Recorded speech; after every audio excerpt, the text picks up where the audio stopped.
You are not coming to the wedding. This family does not want you here. I read the message from my mother on the screen of my phone. 3 seconds later, the one from my father arrived. Just by being there, you make us look like ordinary people. I was sitting in my office. In front of me, an open leather folder. 8 months of work. Almost 500,000 pesos of my own money.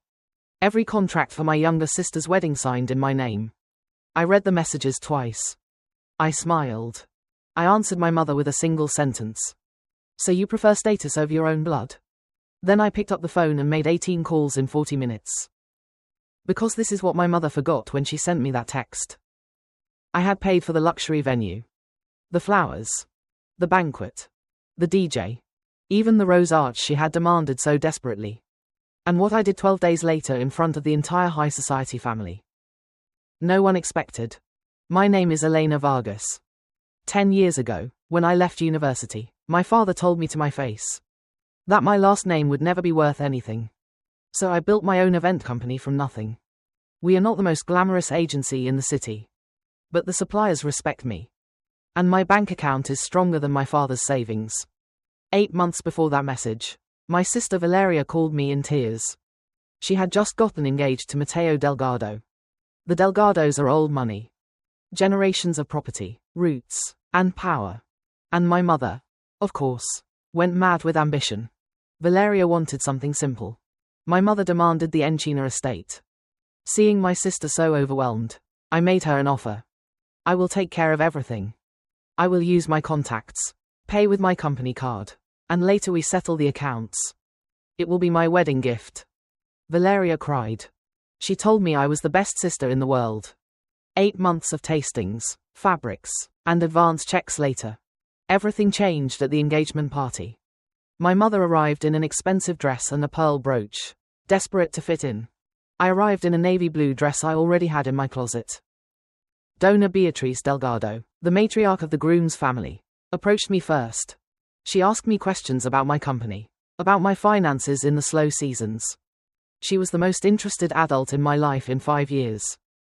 From a distance I saw my mother's pale face. I did not know it then, but I had just unleashed the panic of the entire family. They had spent years pretending a status they did not have. And I was the piece that put them at risk.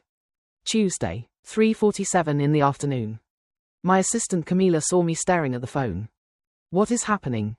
She asked. I showed her the messages. She froze. We are going to cancel the wedding, she said with a trembling voice. We are going to cancel the suppliers. Whether there is a wedding or not depends on the Delgados. I simply am no longer going to pay for it. Camila opened her computer at once. We had 18 contracts to destroy before my mother realized her mistake. I picked up the phone and dialed the first number. Gabriela, I need the complete cancellation of the entire Delgado wedding order. Today. There was silence. Elena, are you all right? She asked, worried. I am perfect. I need the cancellation in writing in less than an hour. I know I lose the deposit, but I want to block the final charge that comes in tomorrow. Done. She asked no more questions. She knew this business. 4 minutes later the email arrived. I crossed Gabriela off the list. The gourmet banquet cancelled. The DJ cancelled. The limousines cancelled. In 26 minutes 11 suppliers crossed out. Ordinary, I murmured while cancelling the order of imported orchids. Ordinary people do not deliver orchids on time. Ordinary people do not know how to use cancellation clauses. Then came the biggest contract. The Encina estate. 350,000 pesos scheduled to be charged to my card on Friday. I dialed the direct number of Sebastian, the manager. Elena, tell me you have good news. He answered cheerfully. Sebastian, I am going to cancel the wedding. Total cancellation this same night. He stayed silent for 2 seconds. Elena, the deposit is enormous. You are going to lose it. We are 11 days away. Do you realize the problem they are going to get into? They have 11 days, I answered coldly. I have a checkbook and a clear schedule. Send me the email now. 16 minutes later the email arrived. I crossed the estate off the list. At 4:22 my phone started lighting up. First call from my mother ignored. Second ignored. The third went to voicemail. I turned the ringer off completely. At 4:30 a message from Valeria arrived. Elena, please answer. Mom says you are making a drama over nothing. Please. I placed the phone face down. I did not answer her. It is your sister, Camila asked. Yes, Mom told her I am throwing a tantrum. Surely she did not tell her what she wrote to me. At 6 o'clock the door of my office slammed open. It was my mother. Makeup intact. That dress she wears when she wants to intimidate. I did not stand up. I did not close the folder. Elena, this has already gone too far, she said, trying to sound sweet. Daughter, talk to me. I am already sitting, I answered. Her tone turned cold. Have you embarrassed your family like this? Then she tried to cry. Fake tears. Mom. I cut her off sharply. Every supplier for Valeria's wedding has been notified today. The estate has already released the date. The Delgados no longer have a place for their luxury reception. The blood drained from her face. You are lying, she whispered. I pointed to the papers. Sebastian sent the email a while ago. You can call him yourself. Although I would understand if you prefer not to call him. You know, ordinary people do not usually have a direct line to luxury managers. My mother closed her eyes and left my office trembling.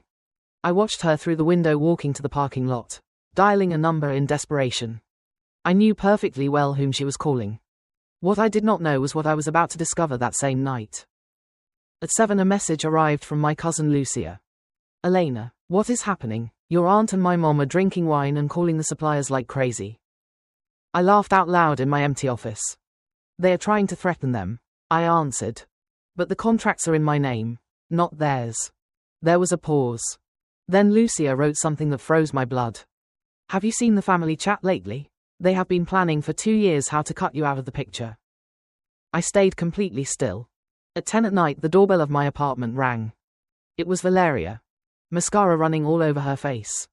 She sat straight down in the hallway without taking off her coat. Elena, why are you doing this? She begged with a broken voice. Valeria, did you know that Mom and Dad sent me a message calling me ordinary? She looked at the floor. Why didn't you call me? She said. Because you are the bride. And because I decided I am no longer going to finance the luxuries of a family that is ashamed of me. Valeria covered her face. She stood up, looked at me for a long second, and left. I stayed alone in the hallway. It was then that I remembered the computer. Valeria had left her laptop in my apartment 2 weeks earlier. It was on the entrance table. I opened it. It had no password. Her messaging app was open. In the sidebar group, Mom, Dad, and Aunt March. Valeria had been added by mistake for a logistics question. She never muted it. I started reading from the beginning. March 2024. My mother. After the wedding we need a plan to push Elena aside. She does not fit our image. My father. Totally agree. She stands out in the wrong way. I kept reading. August 2025. My mother again. We have to handle the invitation with Elena.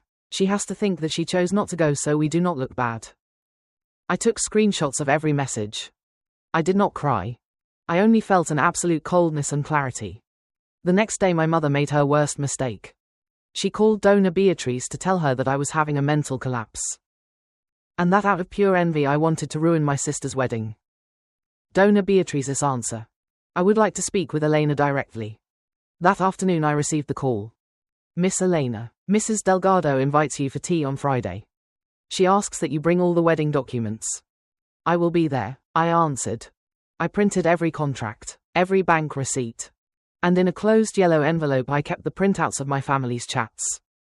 Friday at 3 I arrived at the Delgado mansion. Dona Beatriz received me in person. She served me tea, looked me in the eyes, and without any preamble asked, Elena, what is happening? I placed 3 sheets on the table. The first, the list of cancellations. The second, the venue contract in the name of my company. The third, the bank statement with the 500,000 pesos paid from my own pocket. Dona Beatriz put on her glasses. Read every line in silence, without skipping a single comma. When she finished, she took them off and looked at me steadily. Your mother told us that your little company was just a weekend hobby. I looked her straight in the eyes. My hobby paid for the entire wedding, Mom. Or at least it did until Tuesday. Dona Beatriz nodded slowly. And why would you cancel everything 11 days before the event? I did not answer. I simply slid the yellow envelope across the table. She opened it, Took out the screenshots of the family chat. Read the insults. Read the 2 years of planning to erase me. There was absolute silence in that enormous living room. Dona Beatrice took a silver pen, wrote my name on a guest card, and handed it to me. You are invited to the wedding. Elena, you will sit at my table. My family spent the next 3 days in absolute panic. Without money and without time. They ended up booking a cheap airport hotel with stained carpets. The imported orchids became plastic flowers from the supermarket. The gourmet banquet became dry chicken and mashed potatoes. The cake became ordinary supermarket cake. Saturday at 6 in the afternoon I arrived at the hotel.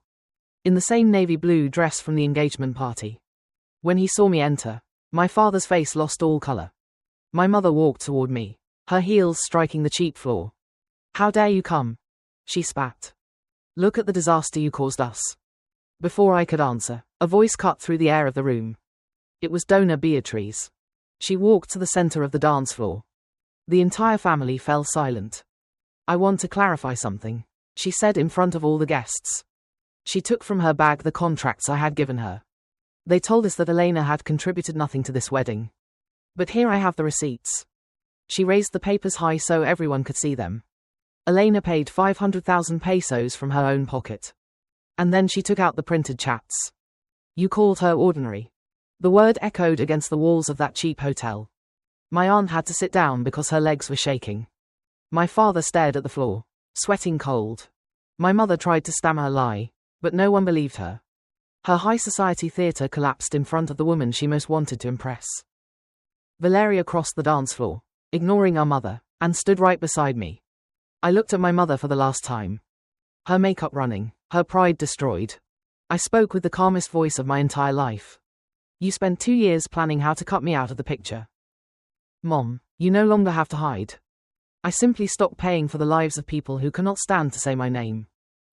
I turned to Valeria, kissed her on the head, and told her, be happy. I turned around and walked out through the hotel doors without looking back.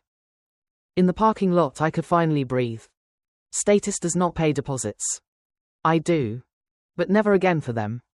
If your own family used you as an automatic teller while humiliating you behind your back, you know exactly what it feels like to let that weight go. Write cheap therapy in the comments if you ever paid a high price just to walk away from the toxicity. Subscribe now and join our community. The story I will upload tomorrow will make your blood boil even more. See you in the next one. Thank you for listening to today's story. Don't forget to like, share, and subscribe to support the channel. See you in the next story.